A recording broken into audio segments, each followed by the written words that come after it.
प्रभु यीशु मसीह के पवित्र नाम में आप सबको जय मसीह की और अपने उद्धारकर्ता प्रभु यीशु मसीह का हम धन्यवाद करते हैं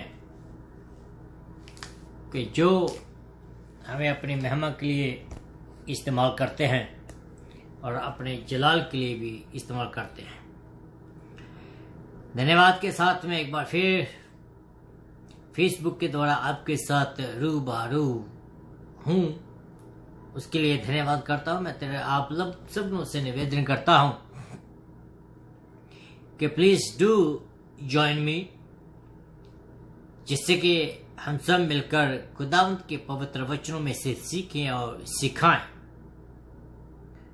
ये कोई जरूरी नहीं है कि मैं ही बोलूं। अगर आपके पास कोई सजेशन है, आपके पास कोई विचार हैं, आइडियाज हैं, वह भी आप मुझे बता सकते हैं।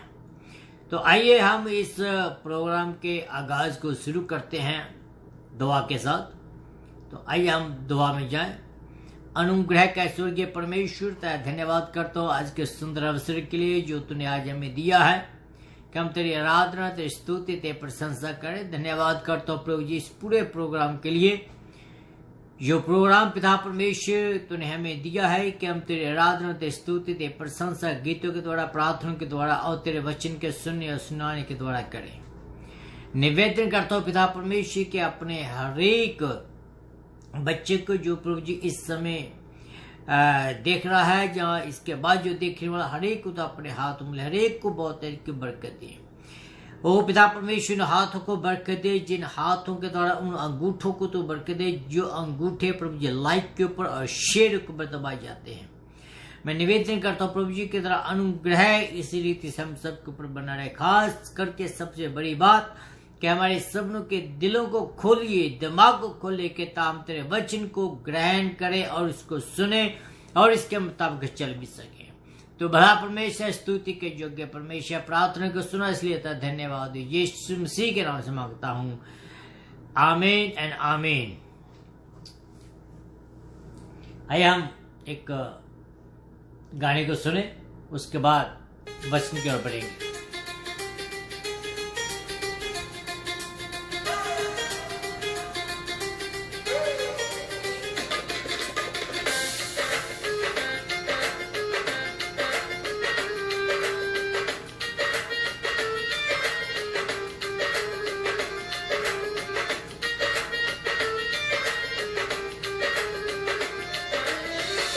तेरा बड़े अते पार लग जाएंगे।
ऋषभ शाह, आपका धन्यवाद, आप आज कर रहे हैं, खुदा आपको बरकत दे।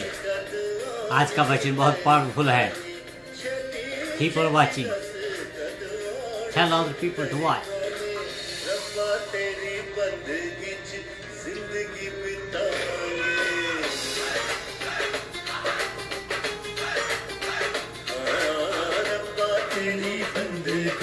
जिंदगी बतावांगे,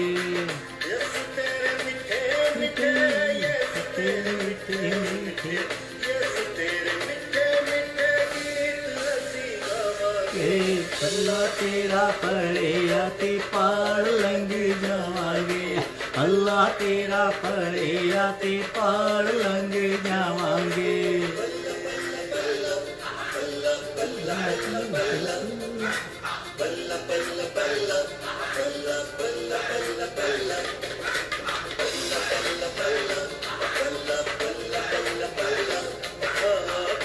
तेरा परे आते पार लंघ जावांगे, अल्लाह तेरा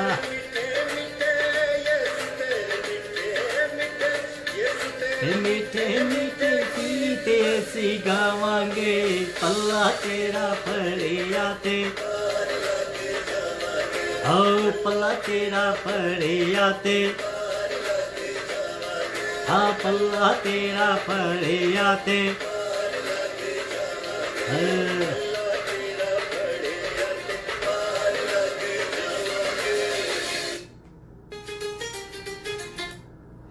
मेरे अजीज दोस्तों, बचन विच लिखा पल्ला तेरा फड़िया ते पार लंघ जावांगे। और एक गल वही जानता है जिन लोगों ने प्रभु यीशु मसीह दा सचमुच पल्ला फड़िया होया। और God is the awesome God, he is the promise keeping God. उसने कहा है जो और वो पूरा करता है। कहता ईमान रख और तेरे जीवन से जल की नदियां बहाऊंगा। कल हमने देखा था। तो आइए हम इस प्रोग्राम को शुरू करें, वचन को पढ़े। कल हमने पढ़ा था रेवलेशन की किताब, उसका 22 अध्याय, जो कि इसी किताब का और पूरी बाइबल का आखिरी चैप्टर है। और ये चैप्टर जो है, मेरा मन नहीं कर रहा है इसको खत्म करने के लिए, क्योंकि बहुत सारे इसमें मैसेज हैं, बहुत सारे इसमें ख्यालात हैं, बहुत सारी शिक्षा है। लेकिन इस चैप्टर के मैं 4 हिस्से करने वाला हूं। पहला जो हिस्सा था वो हमने कल देखा था, और आज दूसरा हिस्सा है। और कल और नेक्स्ट वीक जो है इसी किताब को हम खत्म करेंगे और फिर हम दूसरी किताब को शुरू करेंगे। तो आइए रेवलेशन की किताब, उसका 22 अध्याय, उसकी 7 आयत से लेकर आज हम पढ़ेंगे 9 आयत तक। 2 आयतें जो है उनको हम पढ़ेंगे। कहता कि देख मैं जल्दी आने वाला हूं, धन्य है वह जो इस पुस्तक की नबूवत के वचनों को मानता है। मैं वही यूहन्ना हूं जिसने ये बातें सुनी और देखी। जब मैंने सुना और देखा तब मैं उस दूत की उपासना करने के लिए उसके चरणों पर गिर पड़ा। जिसने ये बातें मुझे दिखाई थी, पर उसने मुझसे कहा कि ऐसा मत कर, मैं तेरा और तेरे भाई नबियों का और जो इस पुस्तक की बातों पर मन लगाते हैं उनका संगीदास हूं। परमेश्वर की उपासना हो, परमेश्वर की उपासना कर। उसने मुझसे कहा कि इस पुस्तक की नबूवत की बातों पर मोहर ना लगा, क्योंकि समय निकट है। जो अन्याय करता है वह अन्याय ही करता रहे, जो अशुद्ध है वो अशुद्ध ही बना रहे, जो धर्मी है वह धर्म के कार्य ही करता रहे, जो पवित्र है वह पवित्र ही बना रहे। देख, मैं शीघ्र आने वाला हूं, मैं जल्दी आने वाला हूं। हर एक मनुष्य को उसके कामों के अनुसार देने को प्रतिफल मेरे पास है। देख, मैं शीघ्र आने वाला हूं। देख, मैं जल्दी आने वाला हूं। हालेलुया। परमेश्वर के पवित्र वचन के पढ़े और सुने जाने पर आशीष हो। सब जब मिलकर बोले आमीन। प्रभु यीशु मसीह के पवित्र नाम में मैं आप सबको जय मसीह की कहता हूं और इस प्रोग्राम में आप सबका स्वागत करता हूं और उम्मीद करता हूं कि आप अपने भाई बंदियों को इस प्रोग्राम के बारे में जरूर बताइएगा।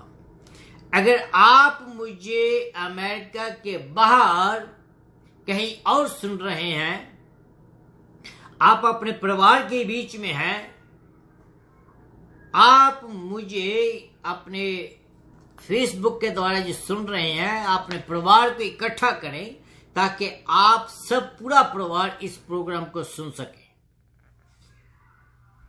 और मुझे प्रभु यीशु मसीह में, खुदावंद में पूरा यकीन है कि आप जहां भी हैं सब ठीक ठाक हैं और खुदावंद आप सबको बहुत तायद की बरकत दे रहा है। कल हमने देखा था जीवन जल की नदी के बारे में और जीवन जल के पेट के बारे में, उसकी हमने स्टडी की थी।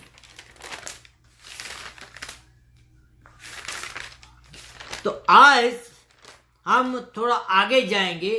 फिर उसके साथ साथ हमने देखा था कि जो उसके दास हैं, दासों की सेवा के बारे में सुना था।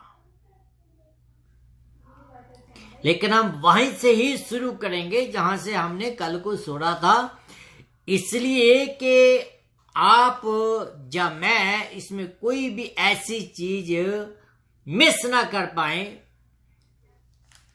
जो कि बहुत महत्वपूर्ण है। इसमें बहुत तायद से आपको बरकत मिलने वाली है। परमेश्वर के दासों की सेवा के 3 प्रमुख बातें जो है वो यहां बताई गई हैं, उसको मैं आपके सामने रखना चाहता हूं।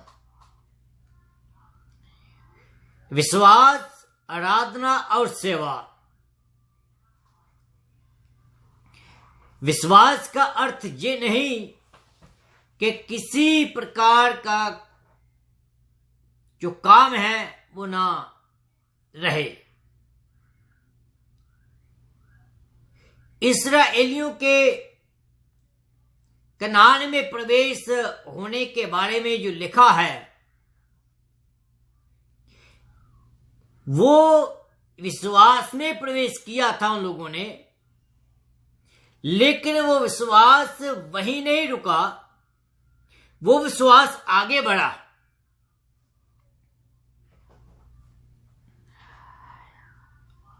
और इसी के ही साथ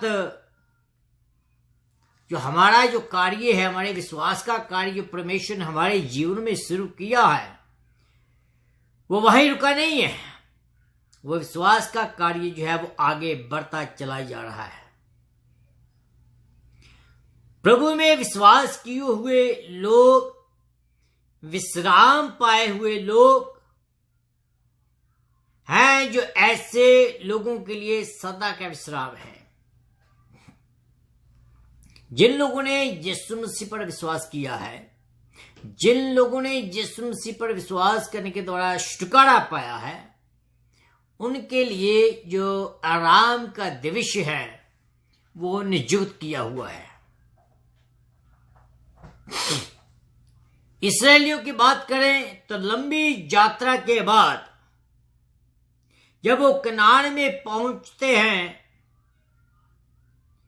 और हमने देखा कि किस प्रकार उनका जो विश्वास था वो हुआ और किसी प्रकार उन्होंने लंबी यात्रा करने के बाद फिर जाके उन लोगों ने विश्राम किया। इसी ही प्रकार मैं और आप, जो हम संसारिक हैं, शरीरिक हैं, और शैतान से संघर्ष करने के बाद जो हमें जीवन मिला है, और ये जो जीवन है सदा का विश्राम हम पाएंगे इसमें। आई नो कि हमारे में से बहुत सारे ऐसे लोग हैं जो इस दुनिया में रहते हुए बहुत मुश्किलों में है, बहुत परेशानियों में है, बहुत चिंताओं में है, बहुत संघर्ष कर रहे हैं, और हम चाहते हैं कि इस संघर्ष से विश्राम पाएं। कभी कभी हम आहें भर भर कर प्रार्थना करते हैं कि खुदावंद कब ये खत्म होगा, कब हमें विश्राम मिलेगा। मेरे ख्याल में इस्राएली लोग जो थे, जो बहुत लंबी यात्रा में चल रहे थे, आई बिलीव कि उनके मन में भी बहुत सारे सवाल खड़े हुए होंगे। बहुत सारे लोग यही बातें कहते होंगे कि ये लंबी यात्रा कब खत्म होगी, कब हमें आराम मिलेगा, कब हम अपने देश में पहुंचेंगे। मेरे जीजो, वो दिन दूर नहीं है। वो दिन परमेश्वर ने नियुक्त किया हुआ है।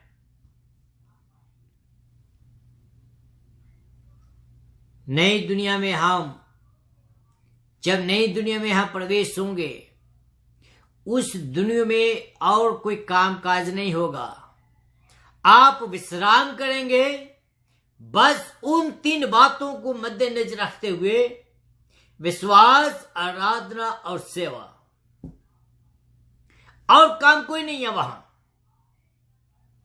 आपके लिए और मेरे लिए विश्राम जो है नियुक्त किया हुआ है। परमेश्वर और मेमने के सिंहासन की जो चर्चा की गई है, ये खुदा की उपस्थिति को दर्शाती है। जैसे सनातन अकाल से उदित परमेश्वर हमारे उद्धारकर्ता की महिमा और गौरव और पराक्रम और अधिकार और जुगना जुग रह गई, इस रीति से लिखा कि हमारी सेवा भी वहीं से शुरू हुई। कल मैंने थोड़ा सा टच किया था कि हमारी जो दास है, जो दासों की सेवा कब शुरू हुई। इसके बारे में मैं और थोड़ा ज्यादा एक्सप्लेन करूंगा। जब हमारे मन का परिवर्तन हुआ, as soon as we accept Jesus Christ as our personal savior, तो हमारी जो आराधना का, हमारी जो सेवा का काम है वो शुरू तब से हुआ। कई लोगों को पता नहीं है, या कई लोग महसूस नहीं करते हैं कि उनकी सेवा क्या है। कई लोगों का माइंडसेट यही है कि एक पादरी बनकर ही सेवा करना है, लेकिन परमेश्वर आपकी सेवा जो है कहीं से भी, कहां से भी, कैसे भी ले सकता है। बात यह है कि आप उपलब्ध हैं या नहीं है। बात यह है कि आप तैयार हैं सेवा करने के लिए या नहीं है। शायद मोसेस जैसे मन में विचार आते हुए होंगे, मैं तो बोल भी नहीं पाता हूं। मेरे से बड़े बड़े प्रवक्ता जो हैं, वो मिस्र में है, जिनको मैं छोड़ कर आया हूं। Why don't you use them, O Lord? I'm not fit for that job. खुदावंद ने मूसा को कहा, जब तू 2 साल का था तब से मैं तुझे इस काम के लिए तैयार कर रहा हूं। मैंने तुझे मिस्र की सबसे अच्छी तो अच्छी टीचिंग दी है, इसी काम के लिए तैयार कर रहा हूं। सबसे अच्छे से अच्छा भोजन मैंने तुझे खिलाया है, इसी काम के लिए तैयार कर रहा हूं। फिरौन के महलों के बीच में तुझे मैंने रखा है, इसी काम के लिए मैं तुझे तैयार कर रहा था। और जंगल के बीच में जाते हुए मैं तुझे इसी काम के लिए तैयार कर रहा था। जित्रो जो उसका सौरा था, ससुर था, उसके घर में वो 40 साल तक रहा। 40 साल तक मैं तुझे इसी काम के लिए तैयार कर रहा था। कहता कि जब तू 82 का हो गया है, अब तू इधर आ। बहुत भाग लिया तूने मूसा, बहुत भाग लिया, मैं तुझे अब जाने नहीं दूंगा। आज जिस सेवा के लिए मैंने तुझे रखा था, उस सेवा अब करने का समय है। कभी कभी हम सोचते हैं कि परमेश्वर तो हमारी से सेवा नहीं ले रहा है, हम उसकी सेवा में इस्तेमाल नहीं हो रहे हैं। लेकिन परमेश्वर जो है आपकी सेवा के लिए तैयार है, आपकी सेवा वो लेना चाहता है। जब हमारे मन का परिवर्तन होता है, तब ही हमारी सेवा जो शुरू हो जाती है। पहले हम पाप के दास थे, पहले हम पाप की सेवा कर रहे थे, पहले हम शैतान के गुलाम थे, हम शैतान की सेवा कर रहे थे। प्रभु यीशु मसीह, खुदावंद यीशु मसीह ने हमें पापों की गुलामी से छुड़ाया और हमें अपने दास बनाया। पुराने मालिक को छोड़कर उसने हमें एक नया मालिक दे दिया। मिस्र को छोड़कर हमें कनान दे दिया। ये दुनिया छोड़कर हमें स्वर्ग दे दी। It's all because you set your mind to serve Him. It's all start on you, on me. जब आपने सोच लिया कि मैं उसकी सेवा करूंगी या करूंगा, the day you thought that you will serve Him in any capacity, that God start building you up for that plan. जब आपने ये सोच लिया कि मैं उसकी सेवा करूंगी या करूंगा, तब से खुदावंद आपको उस काम के लिए तैयार करना शुरू कर देता है। It may take time, it may not take time, चाहे समय लगे चाहे ना लगे, चाहे थोड़ा लगे चाहे ज्यादा लगे, लेकिन खुदा आपको जरूर इस्तेमाल करेगा। कहता है कि उसका जुआ हमारे कांधों पर रखा है और उस जुए का एक सिरा उसके कांधों पर होने के कारण उसका जो जुआ है हमारे लिए बहुत सहज निकला। पाप की गुलामी से उसने हमें कैसे छुड़ाया? क्योंकि उसने अपने ऊपर हमारे गुनाह ले लिए। विश्वास योग्यता के साथ इस धरती पर जीवन व्यतीत करने के बाद नए यरूशलेम में हम उसकी सेवा करते रहेंगे और ये सेवा अनंत काल तक होती रहेगी। माय डियर फ्रेंड्स, जब आपने यीशु मसीह को कबूल कर लिया, उस समय से सेवा शुरू हुई। जब तक आप नए यरूशलेम में प्रवेश नहीं कर पाएंगे, तब तक और उसके आगे अनंत काल तक वो सेवा जारी रहेगी। शुरू कहां से हुई? आपसे और मेरे से।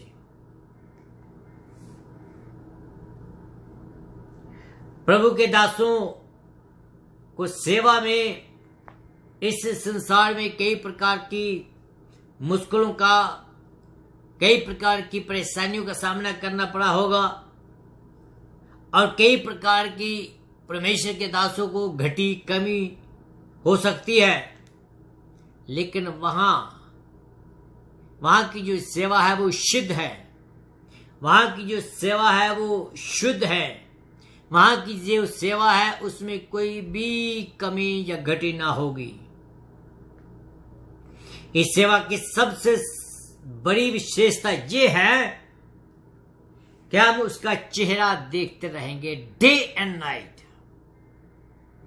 I know lot of time you pray the Lord show me your face, I want to see you।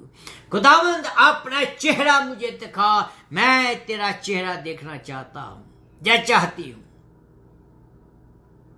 अपनी ख्वाहिश को प्रकट करते हैं खुदावंद के सामने, लेकिन परमेश्वर का चेहरा आप हमेशा हमेशा के लिए देखते रहेंगे। It start when you start believing in him। उसका नाम उसके दासों के माथों पर लिखा रहेगा। मूसा ने ये ख्वाहिश प्रकट की खुदा के सामने कि खुदावंद मुझे अपने चेहरा देखा, खुदावंद मैं आपका चेहरा देखना चाहता हूं, लेकिन वो देख नहीं पाया।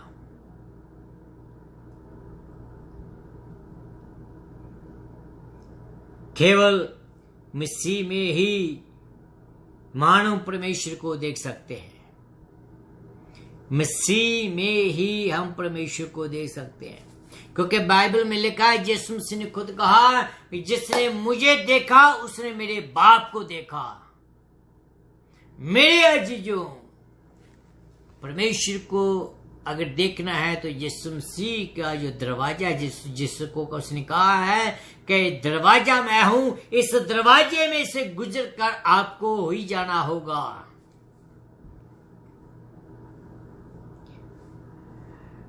संत पौलुस ने कुरिन्थियों के विश्वासियों को कहा था कि अब हमें दर्पण में धुंधला सा दिखाई देता है,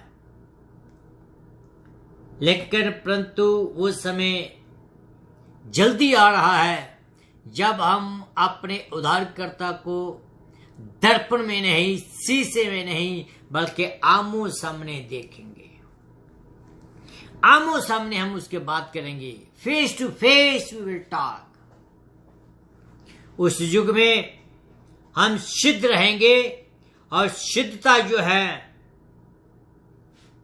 परमेश्वर के सिद्धता में ही हम परमेश्वर के मुख को देखेंगे। क्यों? आप भी पवित्र होंगे, खुदा तो पवित्र है ही। पवित्रता और पवित्रता का मेल जब होता है तो कोई प्रॉब्लम नहीं।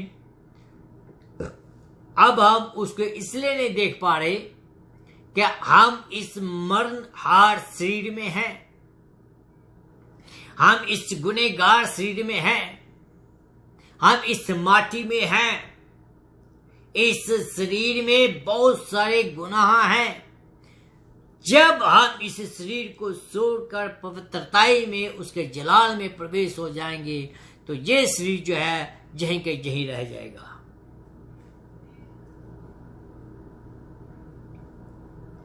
कहता है जिसके मन शुद्ध है वे ही परमेश्वर को देखेंगे।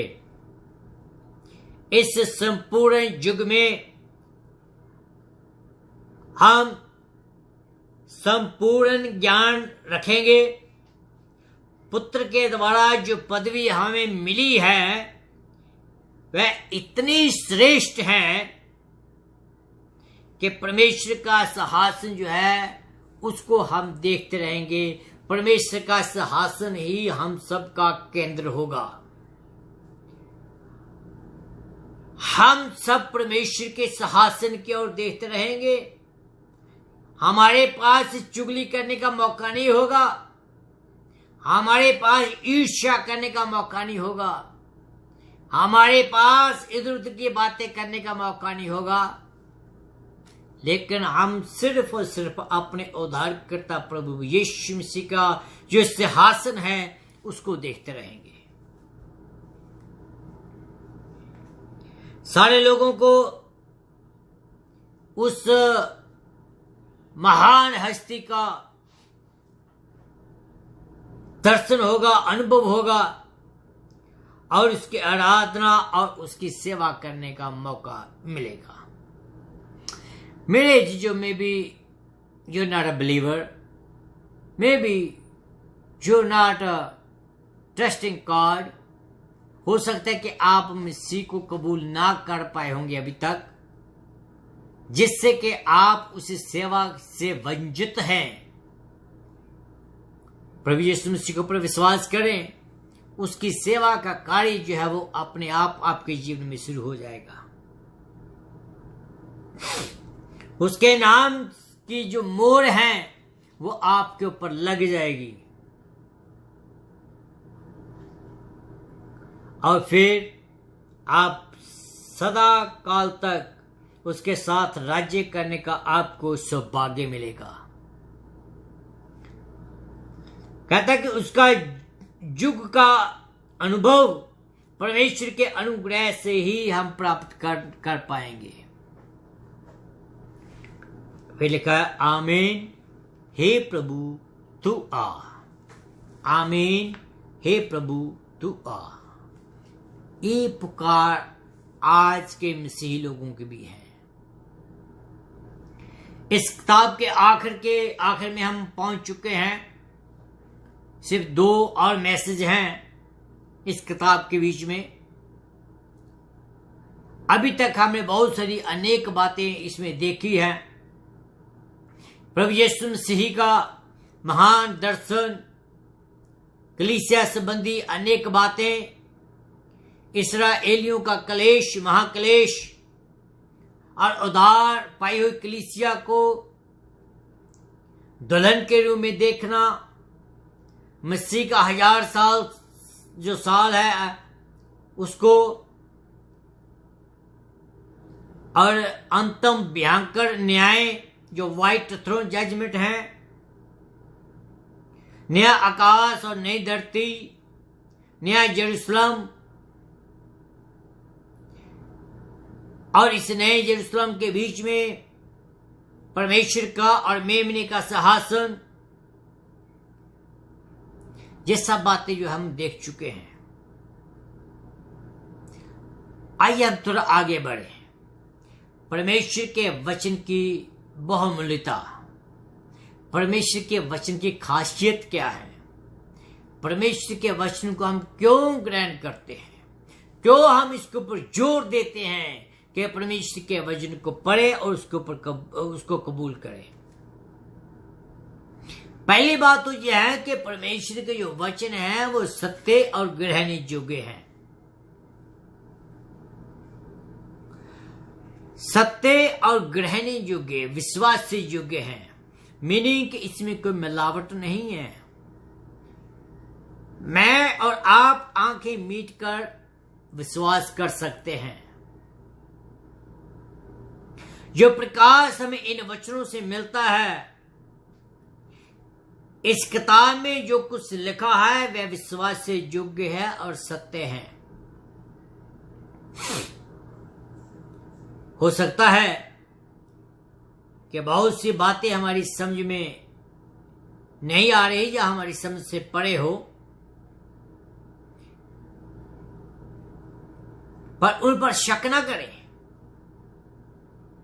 उन पर शक ना करें, क्योंकि वचन जो है वो सत्य और विश्वास से योग्य है। कहता कि देख मैं जल्दी आता हूं, देख मैं जल्दी आने वाला हूं। और इस अध्याय में इस प्रकार 3 बार लिखा है, और जल्दी आता हूं और मैं तुम्हें सब कुछ बताता हूं। मैं आपको एक बात बताता हूं कि बाइबल आप जितनी भी मर्जी बार पढ़ लें, फिर भी आप पूरी बाइबल का ज्ञान नहीं रख पाएंगे। बहुत सारी ऐसी चीजें हैं जो आपकी समझ से परे हैं, लेकिन जब आप और मैं परमेश्वर के एक अनंत काल में प्रवेश करेंगे और ये सब बातें परमेश्वर हमें आकर वो बताएगा। देख मैं जल्दी आता हूं, परमेश्वर के इसी ही अध्याय में 3 बार लिखा है। दैट शोज कि प्रभु यीशु मसीह जो है वो बहुत ही जल्द आने वाला है। 3 बार इसलिए लिखा है कि ये बातें विश्वास से जुड़े सत्य हैं,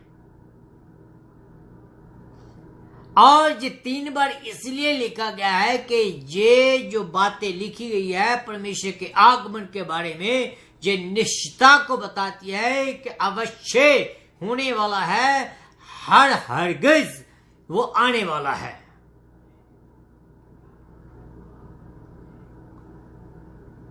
इस बात को मानने वाला परमेश्वर कहता है कि वो धन्य है। Blessed is the one who obey this word. परमेश्वर के वचनों को मानने वाला धन्य है परमेश्वर की नजरों में। डिसीजन आपके हाथ में है, आप कौन सी कैटेगरी में आते हैं। रेवलेशन में ज्यादातर, रेवलेशन की किताब के बीच में ज्यादातर मसीह की कलीसिया के उठाए जाने के बाद की बात है। ये जो बाइबल में, जो इस किताब में, रेवलेशन की किताब में जो कुछ भी लिखा है या जो कुछ भी होने वाला है, ये मसीह की कलीसिया के ऊपर उठाए जाने के बाद होने वाला है।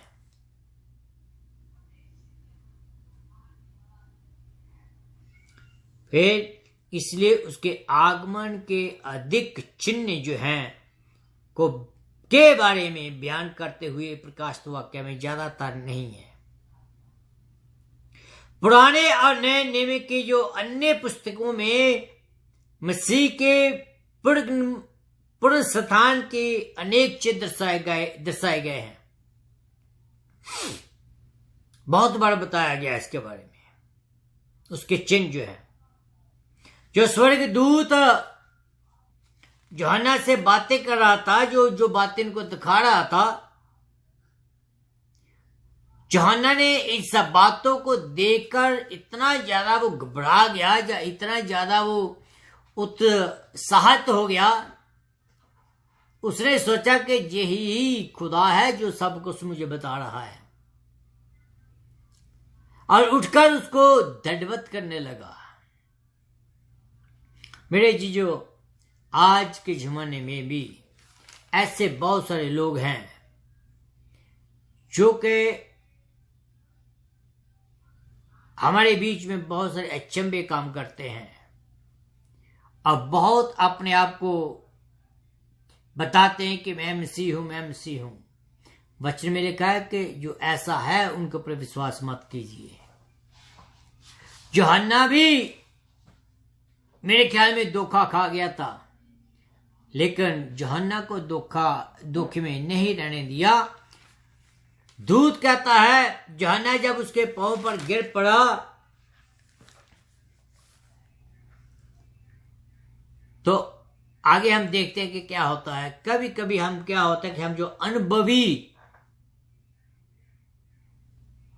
और खुदा के वचन को जानने वाले आदमी से भी भूल हो जाती है। ये जैसे यूहन्ना से भूल हुई थी, ऐसे हमारे लोगों से भी भूल हो जाती है कि हम बिना पहचाने किसी के पांव पर गिर जाते हैं। यूहन्ना ने खुद लिखा है, कहता है कि सच्चे उपासक लोग परमेश्वर की उपासना सच्चाई और आत्मा से करेंगे। परमेश्वर यही चाहता है कि हम उसकी आराधना करें। परमेश्वर यही चाहता है कि हम सच्चे दिल से उसकी आराधना करें। परमेश्वर यही चाहता है क्योंकि वो सच्चा है, विश्वास से योग्य है और हम उसके ऊपर विश्वास कर सकते हैं। परमेश्वर को छोड़ किसी और चीज की उपासना ना की जाए, ना सृष्टि की, चाहे कितनी भी ऊंची क्यों ना हो उसको दंडवत ना किया जाए, कितनी भी मनोहर वो चीज क्यों ना हो उसको दंडवत ना किया जाए।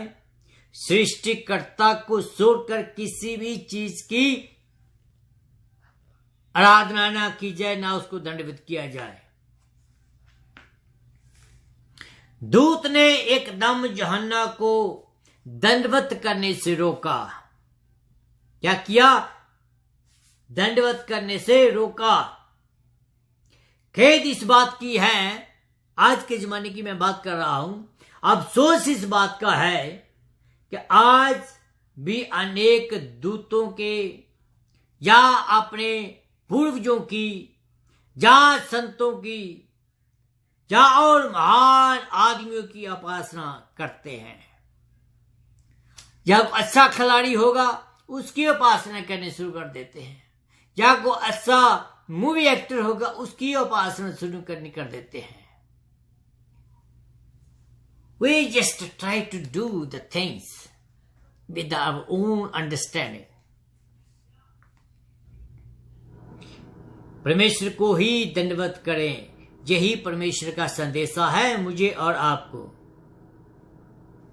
और सच्चे सेवकों का भी यही संदेशा रहेगा और रहेगा कि हम सच्चे परमेश्वर की आराधना करें। और यही मैं आपको बताता हूं, किसी मूर्ति की पूजा ना करें, किसी प्रतिमा की पूजा ना करें, किसी वृक्ष की पूजा ना करें, सूर्य की पूजा ना करें, चांद की पूजा ना करें, या किस तारों की पूजा ना करें, किसी संत महात्मा की पूजा ना करें, किसी गुरु की पूजा ना करें। क्यों? क्योंकि पूजा करने के योग्य सिर्फ और सिर्फ सृष्टि करता है। वो सृष्टि करता कोई और नहीं, सिर्फ और सिर्फ यीशु मसीह है। उसके नाम की महिमा हो। यीशु मसीह को छोड़कर किसी और की उपासना करना हमारे लिए मनाही है।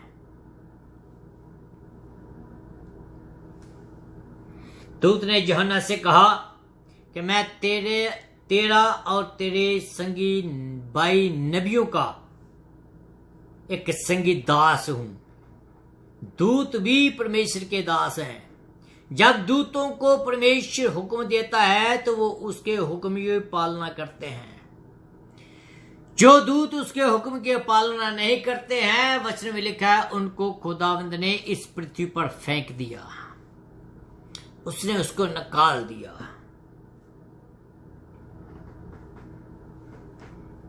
इस पुस्तक की बातों को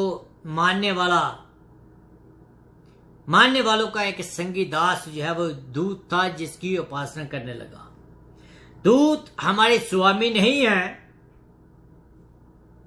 हमारे प्रभु नहीं है वो, परंतु उद्धार पाने वालों के सेवक हैं वो। किनके सेवक हैं वो? आपके और मेरे, आपकी और मेरी सेवा में है वो। इसलिए ना किसी स्वर्गदूत की, ना किसी साधु संत की, ना किसी पास्टर की, ना किसी मूर्ति की और ना किसी वस्तु की उपासना करना। अगर हम ऐसा करते हैं तो बाइबल में लिखा है कि हम पाप करते हैं। जब हम पाप करते हैं तो बाइबल में लिखा है पाप की मजदूरी मृत्यु है। पर प्रभु यीशु मसीह में उसकी दया में जो वरदान है वो दया का है। प्रभु यीशु मसीह में उद्धार हैं। अगर आप यीशु मसीह के पास आते हैं तो प्रभु यीशु मसीह जो है वो आपको बचाने का अधिकार रखता है। सो मेरे brother and sister, I urge you, do not worship any idol. I'm not talking about the physical idol. We have so many idols in our mind. So take time to think about what are the idols you have in your heart. Take the idol away. Just worship. परमेश्वर की सेवा करें। इसी ही वचन को लेकर हम आगे बढ़ेंगे नेक्स्ट संडे, सैटरडे। बहुत कुछ सीखने वाला है। And I believe that you have been blessed. And I will request you all, please join with me next Saturday. At the same time, pray for me. Pray for my family. That whatever I will start the next book, that God gave me a strength, God gave me the power, God gave me the wisdom. So I will do the justify with that book. That I will preach according to His will. I will do the right things according to God's. Please do pray for me. आपसे निवेदन है और अपने suggestion दें कि आप कौन सी book की स्टडी करना चाहते हैं, ताकि हम उस बुक को अभी से तैयारी करना शुरू करते हैं। खुदा आप सबको बरकत दे। आइए हम अपने सिर को झुकाएं। अनुग्रह का ईश्वर के परमेश्वर, तेरा धन्यवाद करते हैं इन वचनों के लिए जो तूने हमें दिए हैं। हम तेरी आराधना, तेरी स्तुति, तेरी प्रशंसा करनी सीखे और सदा तक करते रहें। मेरे खुदावन, जितने भी लोगों ने आज सुना है प्रभु जी, सबके सब तेरे से आशीष पाए, सबके सब पिता परमेश्वर तेरे से तेरे में आगे बढ़ते चले जाएं। और जो बातें पिता परमेश्वर आज जिन लोगों ने सीखी है वो बातें पिता परमेश्वर अपने जीवन में अप्लाई करें और प्रभु जी अपने जीवन में आगे बढ़ते चले जाएं।